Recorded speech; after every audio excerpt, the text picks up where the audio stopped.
बिस्मिल्लाहिर्रहमानिर्रहीम। अस्सलाम वालेकुम। देसी ब्यूटी टिप्स में खुश आमदीद। पेट और मैदे में दर्द हो तो बहुत तकलीफ़ का बायस बनता है।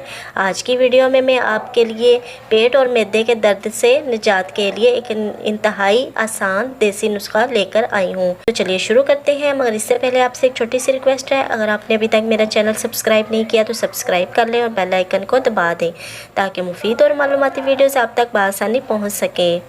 पेट और मैदे के हर किस्म के दर्द के लिए आपने करना ये है कि आधा गिलास नीम गर्म पानी ले लें और उसमें एक चुटकी भर कर नमक डाल दें और 10 कतरे कलौंजी का तेल डालकर अच्छी तरह मिक्स करें और पी लें।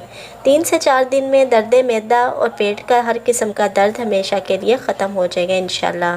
वीडियो अच्छी लगी हो तो अपने प्यारों के साथ ज़रूर शेयर कीजिएगा। इजाज़त चाहती हूँ, एक नई वीडियो के साथ हाजिर होंगी। अल्लाह हाफिज़।